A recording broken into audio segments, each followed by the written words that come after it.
بسم الله الرحمن الرحيم الحمد لله رب العالمين وأصلي وسلم على نبينا محمد وعلى آله وصحبه ومن تمسك بسنته إلى يوم الدين. We stopped in the previous surah, the end of Surah Abasa, where we find that Allah subhanahu wa ta'ala is describing how people will be standing on that day in front of Him subhanahu wa ta'ala, those who will be rejoicing, those who will be in a state of happiness, of felicity, being in a state of bliss and happiness, and then those individuals whose faces will be ridiculed on that day or darkened on that day. So the following surah, Surah Takwir, that we find the 81st surah, these 29 verses, it begins by speaking about the prelude to the last day. So the surah ends by speaking about what will happen to people on the last day, and this surah begins to speak about the prelude to the last day, meaning what will take place on the face of this earth. And as we mentioned, that numerous ulama of the Quran, they try to write treatises or risalat, small books, speaking about mashahid yawm al-qiyamah or taswir al-fanni li yawm al-qiyamah, about giving a depictive image about the last day, and they base it upon this surah and Surah al-Infitar and Surah al-Inshiqaq, based upon the hadith inside Sunnah al-Tirmidhi that we find man yurid an yanzur ila yawm al-qiyamah ra'yu ayn, whoever wants to, or kama qala alayhi salatu wasalam, whoever wants to see the day of judgment as a depictive image in front of them, imagery in front of them, so let that individual read idha shamsu kuwirat, idha sama'un fatarat, wa idha sama'un shaqqat, to read these three surahs to find that imagery or the depiction of what small feeling of concept of understanding what the last day would be. And Allah subhanahu wa ta'ala, as mentioned inside Surah Ibrahim, يَوْمَ تُبَدُّ الْأَرْضُ غَيْرَ الْأَرْضِ وَالسَّمَاوَاتِ, the day that Allah subhanahu wa ta'ala will change the heavens and the earth and the world around us.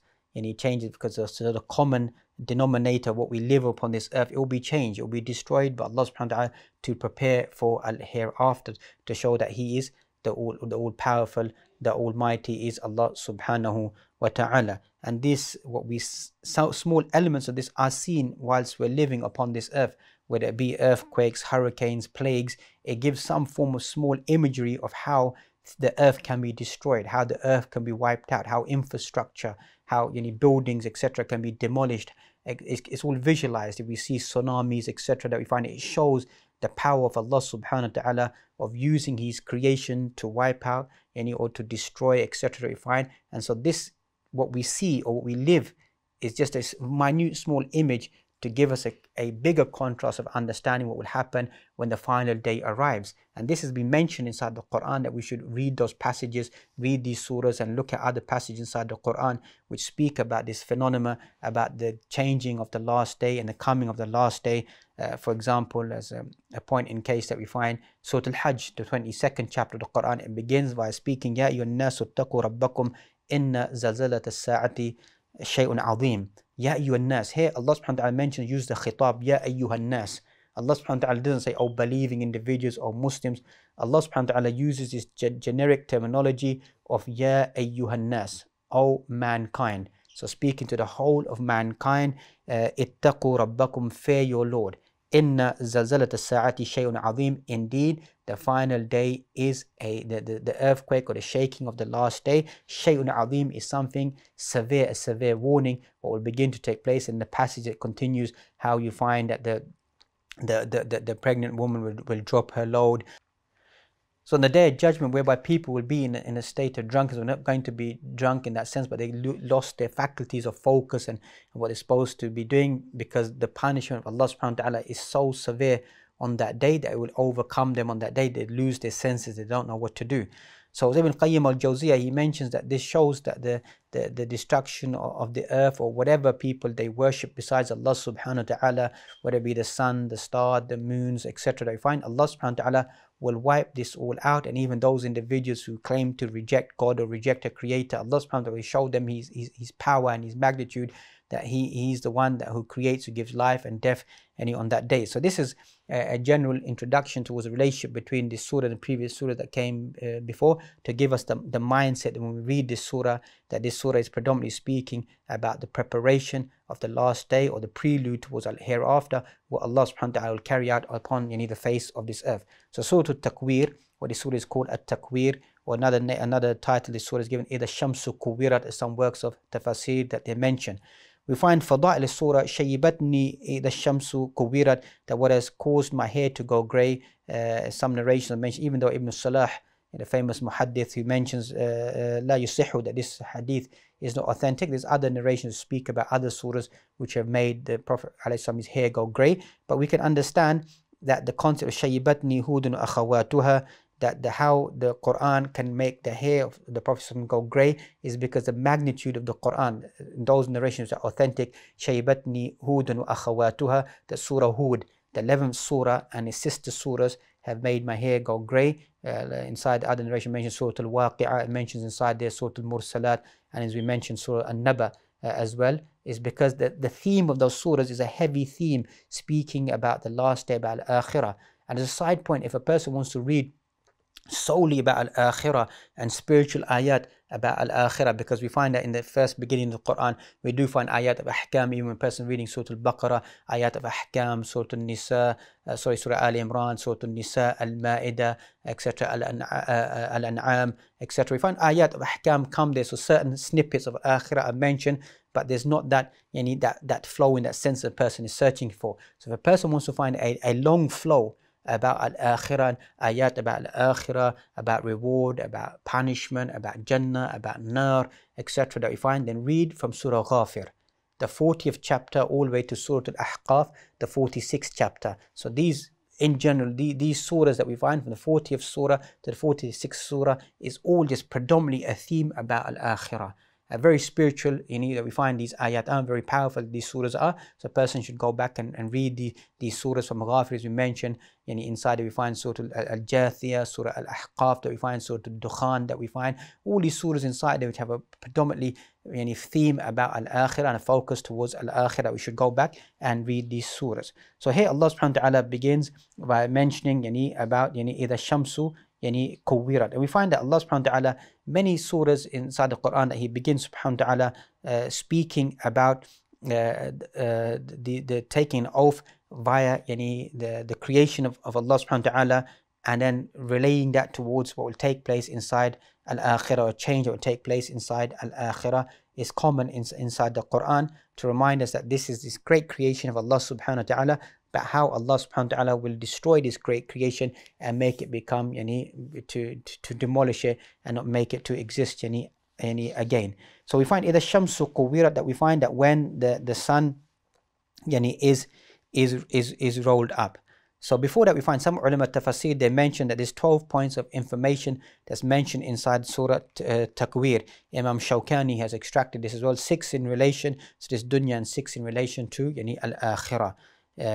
Before alimat nafsum ma ahdarat. So Allah subhanahu wa ta'ala speaks about 6 things that would take place on the face of this earth, and 6 things that would take place inside Al-Akhirah. And then the individual alimat nafsum ma ahdarat, every single soul, individual know what it has sent forth, or what is prepared for that day. So we find إِذَا الشَّمْسُ كُوِّرَتْ, on the day when the sun is laffat, saqata, when the sun is rolled up. Imam Shanqiti mentioned some asharatu aqwal, some 10 different statements regarding what is the meaning of the shamsu kuwirat, or the use of this terminology inside there. When the sun shall be wound around and its light is lost and it is overthrown. وَإِذَا النُّجُومُ كَدَرَتْ, when you find النُّجُوم تَسَاقَطَتْ, when the stars begin to lose their light or they begin to fall. وَإِذَا الْجِبَالُ سُيِّرَتْ, and you find that the mountains, they begin to pass away. As we mentioned that inside the previous surah, inside Surah An-Naba as well, and other places inside the Quran, Allah subhanahu wa ta'ala will wipe out the mountains, change the mountains, remove the mountains, turn them to carded wool, turn them into dust. So because this is showing that the power of Allah subhanahu wa ta'ala, that what we see as a powerful creation upon the face of the earth, Allah subhanahu wa ta'ala will wipe it out, will demolish it and destroy it, annihilate it, cause it not to exist at all, make it seem like any clouds and mirage, make it turn into dust. What Allah subhanahu wa ta'ala will do on that day. وَإِذَا الْعِشَارُ أُطِّلَتْ, you find that when the camels, well, al-ibl or an-nuq, as mentioned inside works of tafasir or linguistics that we find, وَإِذَا الْعِشَارُ أُطِّلَتْ, when the camels are left loose, لَا رَاعِي لَهَا, there is no shepherd or no herdsman to look after it. Meaning why is the Quran using such language? Ulama tafasir, they mentioned, because as we mentioned, this was something that Quraysh could narrate to, they could relate to, that they understood, because this was, as they say, their prized commodity. And that's what we find in a hadith that the person who gives da'wah or gives somebody the message of Islam and they accept Islam, for that individual will be prized camel of a red she camel given to that individual. Why? Because this was a prized commodity at that time. This was a language that they could relate to. So here Allah subhanahu wa ta'ala has mentioned that this prized commodity of theirs, that it's not possible that the herdsmen, the Bedouin Arabs, will leave their prized commodity of the camels, just leave them without any taking care of the animals, to leave them to just to go astray. But because it's the day of judgment, it will cause them to leave. Because هذا أنفس الأموال عند العرب, in the nas, this is the prize commodity that begin the day of judgment comes. They won't care about their wealth, about their property and the value of their property, etc. وَإِذَا الْوُحُوشُ حُشِّرَتْ. You find that when the beasts hushirat, they're brought together on that day, because everything will be running helter-skelter in different directions, but Allah subhanahu wa ta'ala will transform all that, bring everything into one location. وَإِذَا الْبِحَارُ سُجِّرَتْ. That you find that when the oceans, they begin to ignite, begin to flame, or they begin to burn.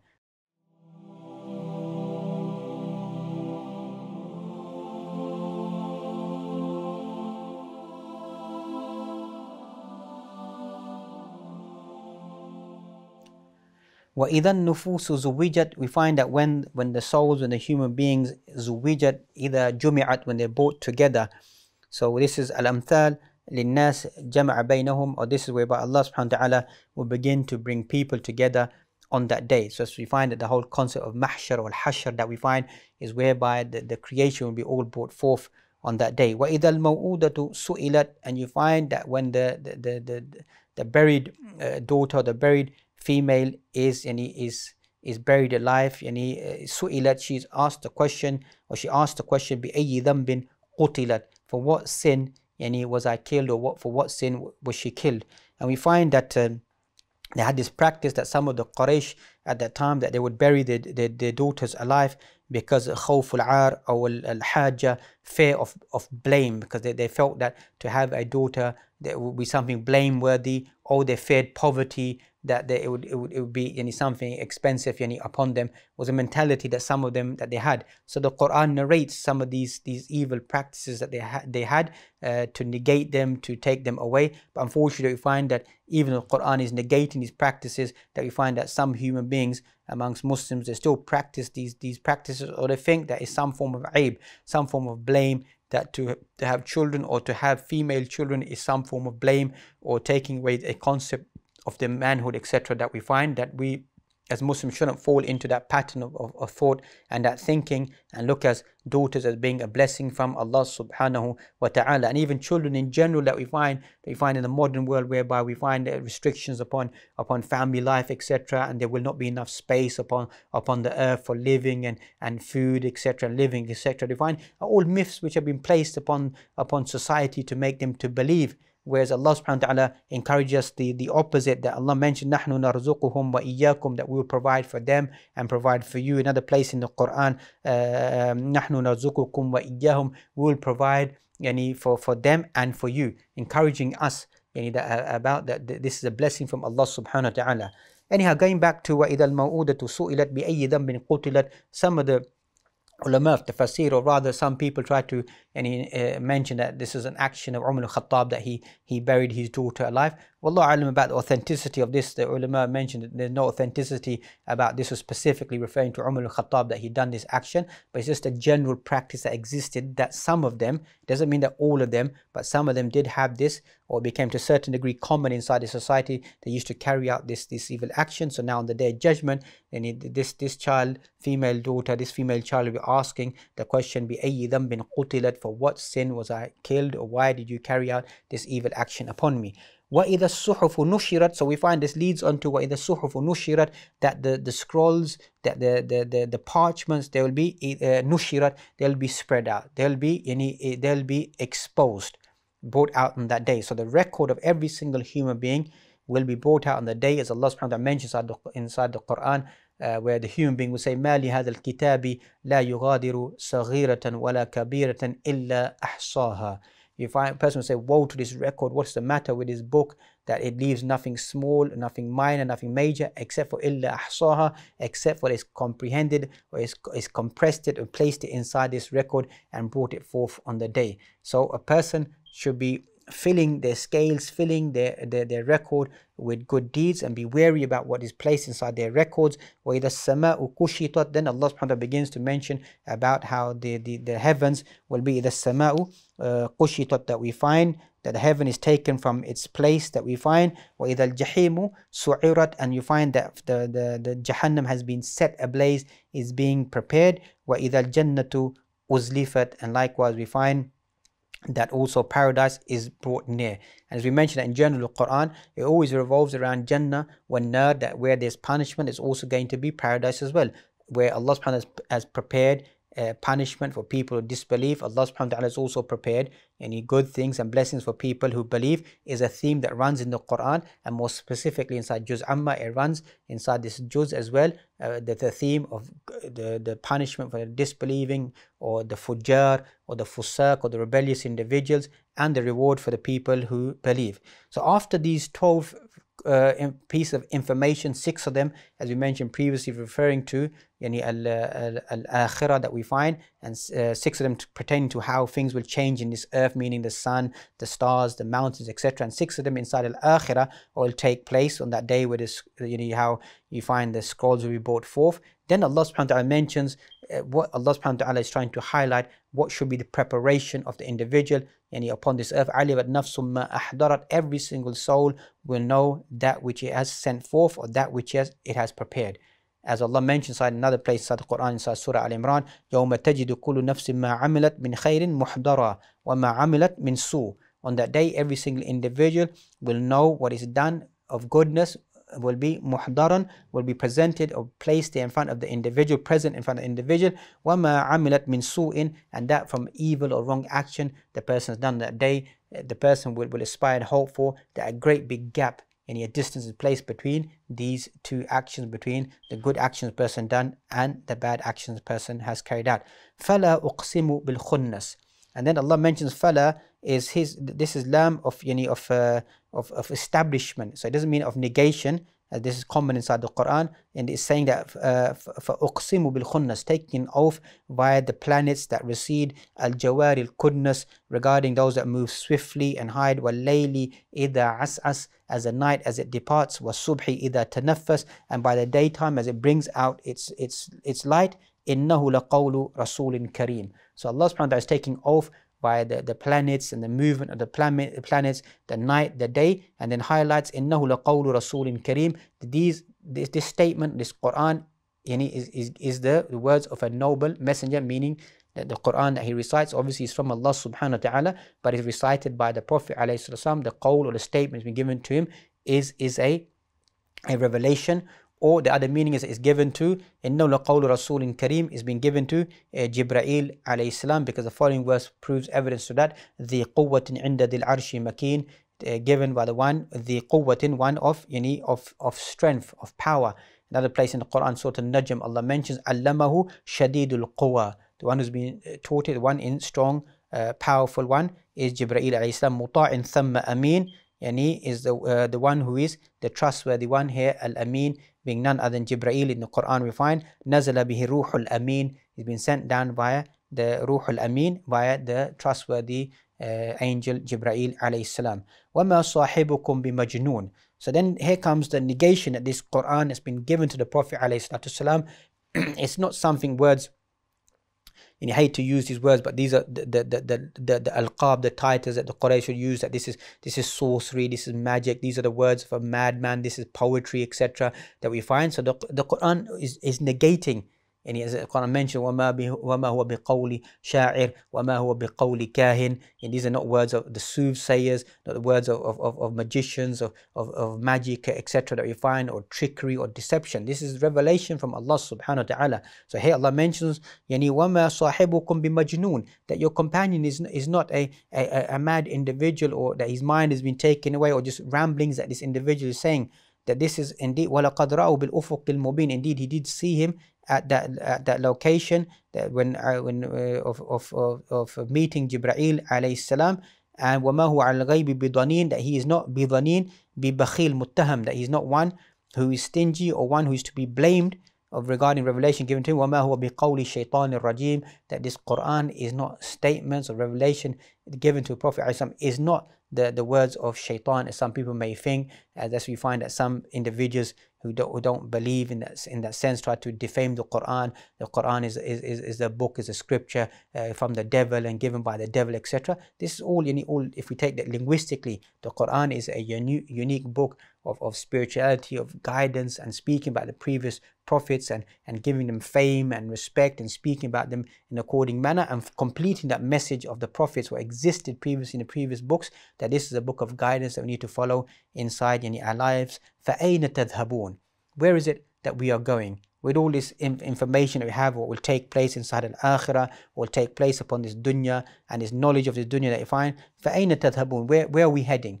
What direction are we going towards? إِنْ هُوَ إِلَّا ذِكْرٌ لِلْعَالَمِينَ, indeed the source of where we're heading, the dhikr is the Quran, لِلْعَالَمِينَ, a reminder for all of the worlds. But who is going to benefit from that dhikr? لِمَنْ شَاءَ مِنْكُمْ أَنْ يَسْتَقِيمَ, only that whoever wants to remain steadfast is going to come towards his dhikr. As we mentioned, that dhikr is amongst the names of the Quran. So the person who wants to become steadfast, the person who wants to become upright, as we mentioned, the whole concept of the series of studying this juz is how to become upright, how to become sound, how to become steadfast, how to become more focused in our relationship towards Allah subhanahu wa ta'ala, towards the book of Allah subhanahu wa ta'ala, and to have the impact of the Quran inside our lives that we find. So whoever wants to become لِمَنْ يَشَاءَ مِنْكُمْ أَنْ يَسْتَقِيمَ, it's not something which is a hidden science or something which is hidden or something that only a few individuals are going to be able to decipher. It's there, it's crystal clear. It's the message of the Quran. The Quran is there and the teachings of the Quran are there that we need to follow. وَمَا تَشَاءُونَ إِلَّا أَنْ يَشَاءَ اللَّهُ رَبُّ الْعَالَمِينَ. But even then, Allah subhanahu wa ta'ala reminds us that you're not going to be able to do so except for if it is via the permission and decree of Allah subhanahu wa ta'ala, meaning that tawfiq min Allah subhanahu wa ta'ala, the person cannot follow the right path unless Allah subhanahu wa ta'ala facilitates it for the individual, or the person shouldn't become full of themselves to think that they deserve to be given paradise, be given to them, or deserve to enter into paradise, because Allah subhanahu wa ta'ala is one who facilitates the way, shows the way, or makes the ability, the penetration, the ayat of Allah subhanahu wa ta'ala to penetrate into his or her heart, to awaken them to begin to do actions of the people of paradise. And we find that Allah subhanahu wa ta'ala facilitates it for the individual to come closer to paradise, to eventually enter into paradise. But Allah subhanahu wa ta'ala lays out these signs, as we mentioned, these signs around us, showing us what will take place inside the Quran about al-akhirah. And likewise, as we began with the signs that we see on a daily basis, the plagues, the trials, the tribulations, the hurricanes, the tornadoes, the storms, the tsunamis, all is showing us how the world can be destroyed, how the world can be changed. Famine, drought are all signs for the individual to awaken themselves, that the preparation for al-akhirah, the last day. And if we don't begin to see those greater signs of what will take place in the last day, we find al-qiyamah, the day of judgment, begins when each and every single one of us dies. That is your qiyamah. That is my qiyamah. That is my last day. Because as soon as you leave this world, you've now entered into what is known as qiyamah, into the qiyamah, the resurrection of the last day, whose time frame is not like the time frame of this dunya. May Allah subhanahu wa ta'ala grant us all success inside this dunya and inside al-akhirah. Wa akhiru da'wana alhamdulillahi rabbil alameen.